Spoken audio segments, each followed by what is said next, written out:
there in gold. Well, of course, it's been a pretty volatile week of trade so far, especially here in the U.S. Futures right now pointing slightly positive today, so we really want to get a feel for how the markets are feeling today. Drew Kanaly, Chairman, Kanaly Trust Company, joins us from Houston, Texas. Thanks for getting up early for us, Drew. We appreciate having you on the program here.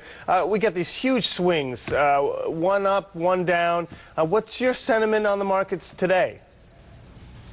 Well, more huge swings to come. I mean, these markets, they're all unwinding. You're seeing the commodities finally coming off, reflecting weaker economic environment ahead. You know, they've just been separated for too long, so this is a pretty expected move in commodities. Yeah, I mean, Drew, it's Ross here, and I mean, you know, $100 off gold in a few days is a pretty big swing. What's going on here? Are people just liquidating these long positions because they've got losses, or are they just saying we're taking profits and then we're parking the cash in Treasury? Because Treasury's here, 3-month T-bills, what, the lowest rate for 50 years, 53 basis points? What does that tell us? Yeah, when the rate starts out with a point something, you know it's low. And these commodity prices have been where people have been hiding money, trying to figure out where to go next. And you just had a big speculative bubble in commodities. And so that's popping, and it's coming unraveled fast. As far as stocks go, I mean, they're starting to be priced and looking more attractive to us, but we've got a ways to go because the credit crisis, at least here in the U.S., is still here, and it's still unfolding.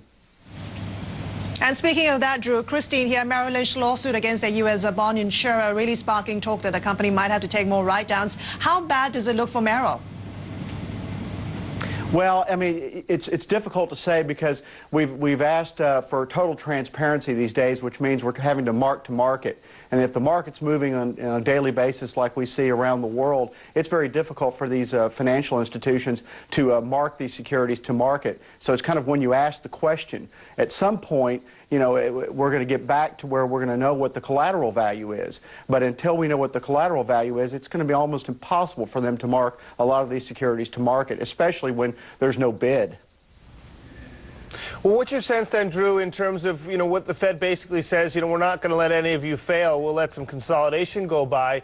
It makes them, in some ways, a safer play, and we know at some point these are going to be worth something.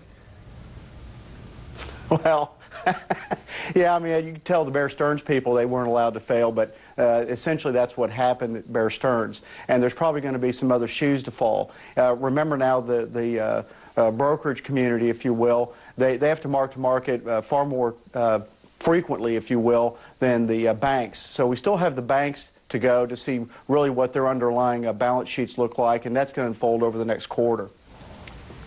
All right, Drew, have a good long weekend. I hope you get one, and we appreciate you getting up so early for us. Drew Kanaly, Chairman, Kanaly Trust Company. I hope you come back on the program another time.